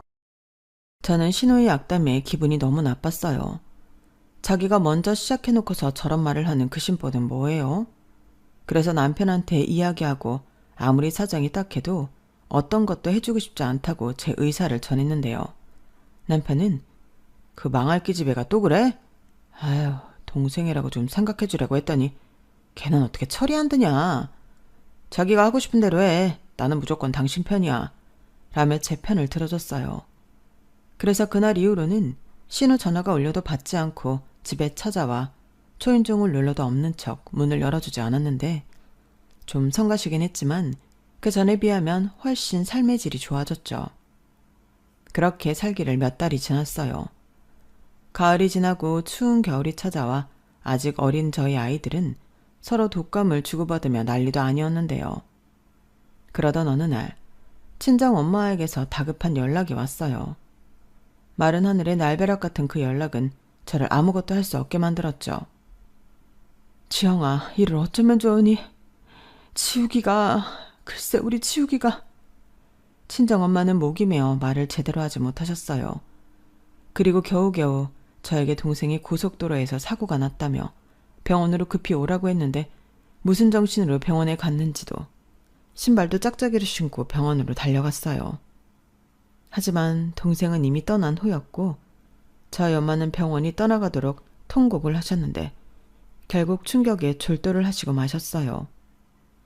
저도 혼이 반쯤은 나가 있었는데 벌써 가족을 둘이나 먼저 보내니 왜 나한테만 이런 일들이 생기는 건가 세상이 원망스럽더군요. 그리고 동생이 저에게 잘해줬던 일들이 스쳐 지나가는데 너무 마음이 아파 심장이 찢어지는 것 같았어요. 동생은 제가 됐다고 해도 제 결혼할 때 모아놓은 지 전 재산을 저에게 입금했어요. 혼수라도 더 좋은 걸로 하라며 어찌나 말도 예쁘게 하던지. 샤넬 타령하는 누구랑은 판이하게 달랐죠. 거기에 조카들이 태어나자 외삼촌이라고 저희 애들한테도 정말 잘했는데요. 그런 동생을 하루아침에 잃었다는 게 믿을 수가 없었어요. 그러니 제정신을 잇는다는 게 거의 불가능했고 그렇게 경황이 없으니 뒤늦게 남편 생각이 나서 남편에게 울면서 전화를 했네요. 그리고 남편의 연락을 받으셨는지 시부모님이 남편보다 먼저 달려오셨는데 감사하게도 저희 시부모님이 저와 친정엄마를 챙겨주셨어요.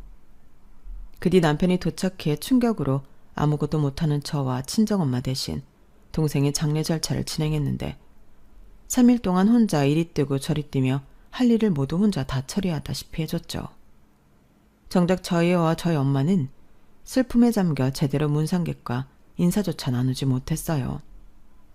솔직히 아빠가 떠났을 때도 이 정도는 아니었는데 동생의 죽음은 그만큼 저희 모녀에겐 악몽 같은 일이었어요. 잠도 자지 못하고 식사도 못하는 그야말로 숨쉬는 것도 힘든 시간이었죠. 민서 엄마야, 밥도 안 먹고 너 그러다 쓰러진다.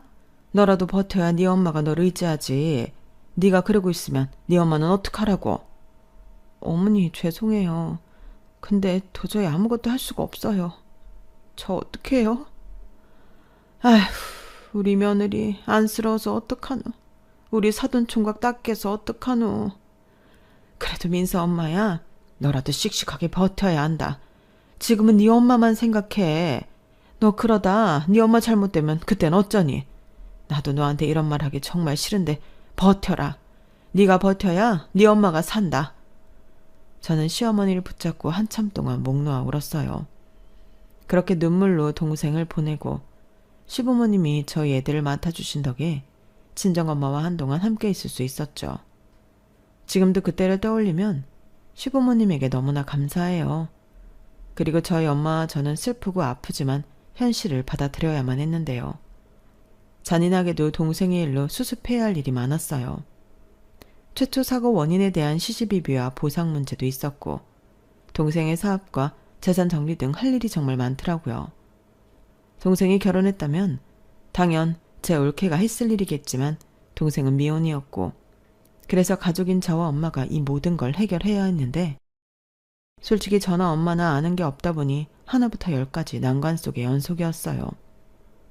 상황이 이렇다 보니 이 모든 정리는 제 몫이 되었고 남편이 도와주긴 했지만 아무래도 동생의 마지막을 정리하는 거다 보니 제가 신경을 많이 썼어요. 우선 회사는 인수하겠다는 회사가 있어서 동생 회사 직원들 모두 고용 승계 보장해주는 조건으로 넘겼고 동생의 현금 자산은 동생 살던 아파트 대출을 갚고 나머지는 모두 친정엄마 앞으로 해드렸는데요. 문제는 동생이 살던 아파트였어요. 저는 사실 제 것도 아니고 해서 처분할 생각에 대출금부터 정리한 건데 시세를 알아보니 10억대더라고요. 대형 평수는 아니었는데 솔직히 좀 놀라긴 했어요. 제가 부동산에 대해 잘 모르기도 해서 더 그랬죠. 동생 사업이 잘 되는 줄은 알았지만 생각보다 동생이 자산을 현명하게 잘 모으고 있었더군요. 그런데 제가 처분하려고 하니 부동산에서 말렸어요. 너무 아깝다는 이유였죠. 앞으로 향후 몇 년은 계속 오를 건데 차라리 월세든 전세든 세를 주라고 하는데 그런 얘기를 들으니 고민이 됐어요. 그래서 친정엄마에게 상의를 했고 저희 엄마는 아무래도 집은 동생의 흔적이 제일 많이 남아있는 곳이니 일단은 두고 천천히 고민해보자고 하셨어요. 어차피 당장 팔 게 아니라면 천천히 결정해도 될 일이니 저도 그게 좋다고 생각했죠. 그렇게 일을 처리하다 보니 저도 사람인지라 심신이 지쳤는데 그제야 그간 제대로 신경 써주지 못한 남편과 제 아이들이 보이더군요. 굉장히 미안했어요. 그러면서 제 몸은 하나인데 챙길 사람들은 많으니 그것도 좀 벅찼는데요. 그때도 시부모님은 누구보다 저를 걱정하셨어요. 제가 살이 너무 빠졌다면서 시어머니는 영양제도 사오시고 저 먹으라고 곰국도 끓여서 가지고 오셨는데 솔직히 그때는 친정엄마보다 시어머니에게 감사한 마음과 동시에 많이 의지했어요. 그리고 남편도 저를 많이 챙겨줘서 그 덕에 저는 다시 일상으로 돌아올 수 있었는데요. 물론 가족을 잃은 슬픔이 완전히 괜찮아질 수는 없는 일이지만 동생을 위해서라도 누구보다 잘 살아야겠다는 생각을 많이 했던 것 같아요. 그러면서 남편과 아들을 잃은 저희 엄마를 누구보다 잘 챙겨야겠다는 다짐을 했었는데 남편 역시 그런 제 마음을 알았는지 주말이면 저희 친정 엄마를 보러 자기가 먼저 자처해서 가자고 하더군요. 급기야 합가 제안까지 했는데 그건 저희 엄마가 거절하셨어요. 정서방, 정말 고마워. 내가 이번 일로 진짜 우리 서희가 제일이라는 생각을 했네. 원래도 우리 딸한테 잘해줘서 고맙다고 생각했는데 자네 아니었으면 지금 내가 이렇게 온전히 있을 수 있었을까 생각하곤 해. 그런데 합가까지 하면 내가 너무 미안하지. 원래 사이가 좋아도 함께 살면 탈이 나는 법이잖아. 나는 지금도 충분히 만족하고 고마워. 그래도 장모님 혼자 계시면 쓸쓸하잖아요. 이 사람아, 언제는 나 혼자 아니었나? 나는 괜찮아. 저희 엄마는 저희 남편의 제안을 거절하시면서도 한편으로는 무척이나 고마워하셨어요. 그리고 농담처럼 지우기가 나가 산다고 했을 때 말리지 않아서 다행이었다며 씁쓸해 하시기도 하셨는데요. 이 이상은 시간이 필요하다고 생각했죠. 그런데요, 전혀 생각하지 않은 복병이 등장했어요. 그건 다름 아닌 신우였는데 제가 정신이 없어서 인지하지 못했는데 어느 순간부터 신우가 저한테 굉장히 잘하는 거예요. 제 동생 장례식장에도 부정 탄다고 코빼기도 비치지 않더니 제가 동생 재산 정리한다고 바쁠 때는 자기가 자처해서 저희 집 청소도 하고 저희 애들 식사도 챙기는 등 안 하던 짓을 했는데 그때는 경황이 없어서 이상하다는 생각도 하지 못했어요. 물론 고마운 일이고 신우를 다시 보는 계기가 되었지만 워낙에 신뢰가 없었기 때문에 반신반의했었죠. 하지만 내심 자기도 결혼하고 가족이 생겨서 철이 든 거면 좋겠다고 생각했는데 역시나 사람은 변하지 않더라고요. 언니, 엄마한테 얘기 들었어요. 언니 이제 정신없는 거 얼추 끝났다면서요? 그동안 많이 힘드셨죠? 고생했어요. 고생은요. 아, 제가 그동안 정신이 없어서 아가씨한테 고마웠다는 인사도 못했네요. 우리 집 청소도 해주고 신경 많이 썼다면서요? 고마워요. 뭘요, 가족끼리. 힘든 일 있으면 서로 돕고 해야죠. 저희가 남인가요? 뭐, 올케 언니는 저를 남이라고 생각하시겠지만, 저는 언니를 제 친언니라고 생각해서 그건 당연하다고 생각해요. 아, 네. 근데 언니 동생분이 나이는 어려도 재산이 꽤 된다면서요? 그거 다 정리하신 거예요? 네. 이젠 동생 살던 아파트만 빼면 다 정리했어요. 아, 그렇구나. 혹시 동생분이 살던 아파트 어딘지 제가 알 수 있을까요? 왜요? 아니 뭐 저도 이제 슬슬 이사를 생각해야 해서 이 동네 저 동네 알아보는데 제가 요즘 집에 관심이 많다 보니까 동생분이 꽤나 비싼 아파트에서 살고 계셨겠죠? 뭐 지금 제가 사는 곳보다는 훨씬 비싸더라고요. 평수도 저희 평수보다 작은데 근데 그 동네는 좀 비싸서 아가씨가 알아봐도 소용없을 것 같아요. 그래도 여기저기 알아보면 좋죠. 저 그 아파트 주소 좀 주세요. 저는 신우이가 제 동생 아파트 주소를 달라는 말이 꽤 거슬리더군요. 솔직히 그러면 그렇지 무슨 꿍꿍일까 싶은 생각이 들었는데 그렇다고 그걸로 또 싸우기도 싫고 어차피 제 것도 아니니 상관없겠다 싶어서 그냥 문자로 동생의 아파트 주소를 알려줬죠. 그리고 며칠 뒤 생전 뭐 하나 사들고 오는 법이 없던 신우가 케이크를 사들고 저희 집에 왔어요. 그 어린 조카까지 데리고 왔는데 예사롭지 않더라고요. 그런데 신우는 능청을 떨면서 제 비위를 맞추려고 했고 저는 신우가 그러면 그럴수록 의심스러웠어요. 언니, 못 보는 사이에 얼굴이 말이 아니네요. 예전 사돈어른 돌아가실 때랑은 비교도 안 돼요. 뭐 그렇죠. 에휴, 동생분이 결혼이더라도 했으면 언니가 이렇게 고생하지도 않았을 텐데. 그래도 동생이 하늘에서 누나한테 많이 고마워하고 있을 거예요. 동생이 그렇게 올케 언니를 좋아했다면서요? 근데 언니, 동생이 살던 아파트는 어떻게 할 거예요? 저는 순간 반짝이는 신우의 음흉한 눈을 봤어요. 그러면 그렇죠. 저는 신우의 뻔한 속을 보고 너무 어이가 없었어요. 그래서 냉정하리만큼 단호하게 말했죠.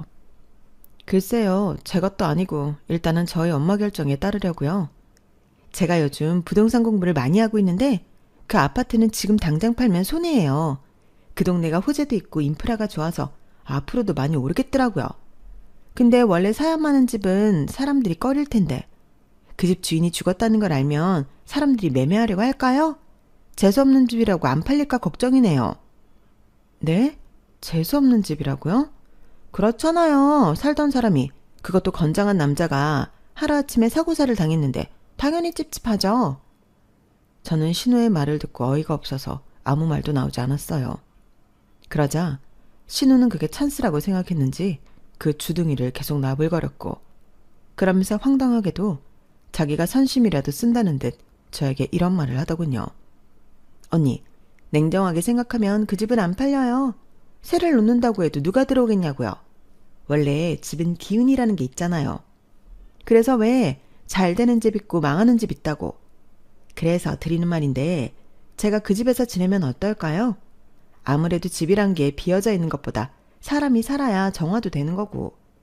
제가 잘 관리하면서 언니가 제값 주고 잘 팔 수 있도록 도울게요. 그러니까 그 말을 하고 싶어서 지금까지 밑밥을 깐 거예요? 재수가 없네, 집에 기운이 있네 하면서? 아니, 어떻게 내 앞에서 그런 소리를 할 수가 있어요? 아가씨는 정말 나를 뭘로 하는 거예요? 아니, 왜 화를 내요? 저는 서로 상부상조 하자는 거죠. 솔직히 언니한테도 마냥 나쁜 죄는 아니잖아요. 언니야말로 저를 얼마나 하찮게 생각하면 저한테 이렇게 버럭 화를 내요? 나는 언니 힘들까봐 그동안 얼마나 배려했는데. 배려요? 아가씨가 저를 배려해요? 지나가는 개가 웃겠네요. 아가씨는 아가씨 꿍꿍이 때문에 저를 이용하려고 한 거죠. 어떻게 사람이 그래요? 제 동생 하늘 날아간 지 4개월밖에 안 됐어요.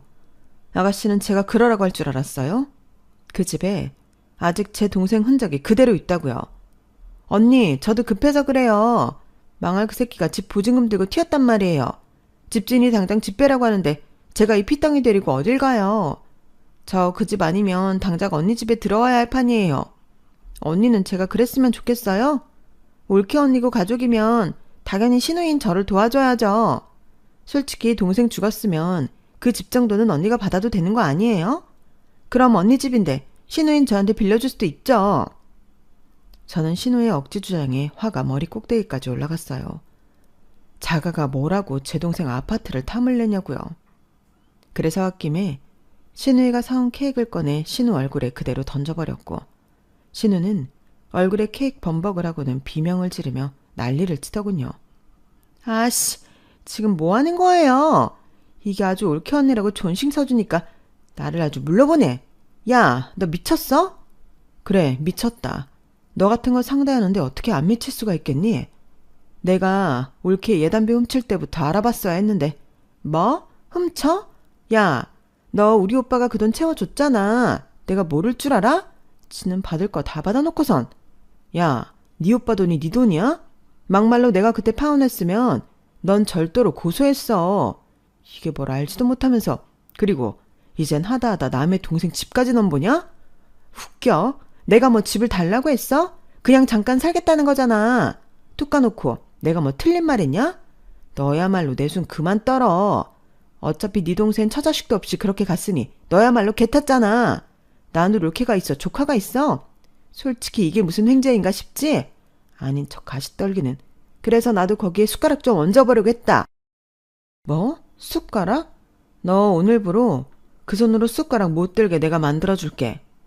저는 순간 신우의 말에 이성을 놓아버렸고 조카 아이가 놀라 우는데도 정신이 반쯤 나가서 신우와 머리채를 잡고 몸싸움을 벌였어요.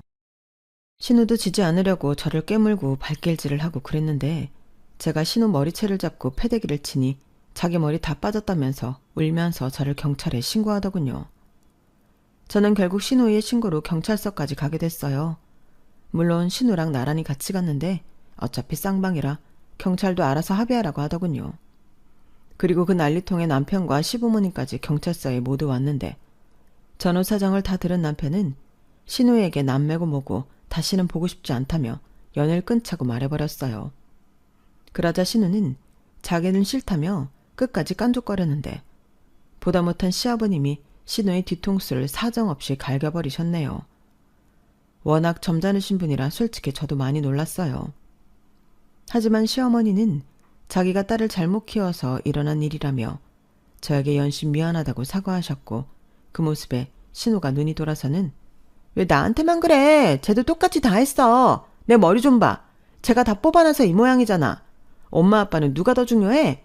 딸인 나보다 며느리 따위가 더 중요한 거야? 라고 소리를 질렀는데 그 모습을 보니 진심으로 소름 끼쳤어요. 그래서 집에 돌아와 바로 남편에게 신우 때문이라도 이혼하고 싶다고 울면서 말했는데요. 남편이 신우 볼일 더는 없게 하겠다며 자기한테 기회를 달라고 하더군요. 하지만 이미 저는 마음이 이혼 쪽으로 기울었어요. 남편과 계속 함께한다면 어찌됐든 신우랑도 계속 엮여야 할 테니 너무 싫더라고요. 그래서 좋게 합의혼해 달라고 했는데 남편은 그럴 수 없다며 울면서 저에게 매달렸어요. 아이들을 생각해서라도 자기를 버리지 말라고 사정했죠. 그리고 다음날 남편에게 제 이야기를 들으셨는지 시어머님이 저를 찾아와 이렇게 말씀하셨는데요. 민서 엄마야, 아니 지영아, 내가 정말 너를 볼 면목이 없다. 내가 딸을 잘못 키워서 이 사달이 났어. 정말 미안하다. 어머니, 저는 어머니한테 사과받고 싶은 게 아니에요. 정작 사과할 사람은 따로 있잖아요. 그래서 내가 더 미안하다는 거야. 네가 우죽하면 이혼 생각까지 하겠니? 어머니가 어떤 말씀 하시려는지 저 모르지 않는데 그냥 이혼하고 싶어요. 지영아, 너 우리 아들 많이 사랑하지 않니? 그리고 애들도 그래. 지금이야 네가 감정적으로 너무 힘들어서 그러는 거 내 이해 못하는 건 아닌데 나한테도 어찌 해볼 수 있는 기회를 다오. 안 그래도 은영이 저거 하도 속썩여서 네 시아버지랑 상의 끝에 정신 차리게 쫓아버릴 생각이었어. 계속 가족 믿고 저렇게 미친 짓을 하는데 저도 비빌 언덕이 없어 봐야 정신 차리지. 그래도 그게 될까요? 이런 말 죄송하지만 아가씨는 평생 그 버릇 못 고칠 것 같아요. 그래, 어쩌면 네 말이 맞을지도 모른다. 그래도 나는 자식 하나 버리는 한이 있어도 해볼 작정이야. 나 여기 오기 전에 집도 내놨다. 네 시아버지랑 어디 조용한 곳에 가서 농사 지으면서 살 거야. 너도 은영이 그거 와도 받아주지 않으면 그게 저 혼자 뭘 할 수 있겠니? 가족들이 철저하게 지한테서 등을 돌려봐야 지도 뜨거운 맛을 알지. 그러니 이혼을 하더라도 나중에 해라. 이렇게 했는데도 내 마음처럼 안 되면 그때는 내가 너 안 말릴게. 저는 간곡한 시어머니의 애원에 마음이 움직였어요. 그런 큰 결정까지 하셨는데 저도 한번 두고 보자 하는 생각이 들었죠. 그리고 친정엄마와 상의 끝에 저희 집과 친정엄마 집을 팔아 다른 타 지역으로 이사를 가기로 했는데요. 이래저래 온 가족이 신우와 연을 끊기 위해 이사를 하는 셈이 되었어요. 그리고 그건 꽤 효과가 있었는지 적어도 제가 신우 얼굴을 보는 일은 없었는데요. 남편한테 듣기로 돈이 궁한 신우가 결국엔 시댁에 들어가 살게 되었고 힘든 농사일에 학을 떼서 조카만 남겨두고 집을 나갔다고 하더군요. 참, 끝까지 이기적이고 무책임하지 않나요? 뭐 조카 입장에서는 그런 엄마 밑에서 자라는 것보다는 인품 있는 조부모님 손에 자라는 게 나을 것 같긴 하지만 시부모님이 손주까지 키우게 되셔서 힘드실까 걱정이 커요. 그래서 고민 끝에 제가 데려와 키우겠다고 했는데 괜히 그렇게 또 엮이면 골치 아프다고 시부모님이 거절하신 상태입니다. 다행히 조카는 건강하고 귀엽게 잘 크고 있어요. 어찌나 말도 잘하는지 보고 있으면 셋째 생각이 절로 날 정도입니다. 신우한테는 털끝이라도 용서한 마음을 베풀고 싶지 않지만 조카한테는 저희가 해줄 수 있는 건 최대한 해주고 싶어요. 아니 그렇게 할 거예요. 적어도 신우 같은 어른은 만들면 안 되잖아요. 이렇게 말하면 무슨 사명감처럼 보일지도 모르겠는데 조카 애한테 저도 나름 경에 있어서 엄마의 빈자리를 저도 채워주고 싶은 마음입니다. 저는 현재 친정엄마와 경기도 외곽에서 텃밭도 가꾸고 꽤 편안한 생활을 하고 있어요. 동생의 아파트는 고민 끝에 작년에 처분했고 그 돈은 저희 엄마가 고집에 제가 받게 되었는데요. 엄마는 그동안 고생한 값이고 제 동생이 그걸 바랄 거라고 하셔서 차마 거절하지 못했어요. 그리고 저희 아이들 클 때까지 그 돈은 건드릴 생각이 전혀 없어요. 그렇게라도 동생의 흔적을 갖고 싶은 누나의 마음일까요? 너무 이른 나이에 헤어지게 된 동생을 생각하며 저는 오늘도 동생 몫까지 열심히 살아가는 중이에요. 삶과 죽음은 종이 한 장 차이라는데 친정아빠도 제 동생도 저와 저희 엄마가 씩씩하게 살고 있는 모습을 하늘에서 지켜보고 있을 거라고 생각합니다. 그리고 할 수 있다면 다음 생에도 한 가족으로 태어나고 싶은데요. 그때는 우리 네 식구 아주 오래오래 함께 했으면 좋겠어요. 그리고 끝으로 저 하나를 위해 어려운 결심해준 남편과 시부모님께 무한한 감사의 마음을 전하고 싶은데요. 제가 앞으로 아내로서 며느리로서 최선을 다하겠다고 이 자리를 빌어 약속하고 싶습니다. 이 모든 일이 한 사람 때문에 일어났다는 게 좀 유감이긴 하지만 신우가 이젠 제발 정신 차리고 남한테 피해 끼치지 않는 삶을 살았으면 좋겠어요. 물론 그렇다고 해서 다시 볼 생각은 전혀 없지만요. 제가 너무 뒤끝 있나요? 그래도 어쩔 수 없죠. 이게 모두 인과응보니까요. 그러게 적당히 했어야죠. 아무리 가족이라도 넘지 말아야 할 선은 지키는 게 배려라고 생각합니다. 가족이니까 괜찮다는 생각은 정말 위험한 거잖아요. 그러니 여러분들도 건강한 관계 유지하시면서 사랑하는 가족들과 행복한 시간만 공유하시길 바랄게요. 제 이야기는 여기까지고요. 지금까지 함께 해주셔서 대단히 감사드립니다. 항상 건강하시고요. 오늘 하루도 행복한 하루 보내세요.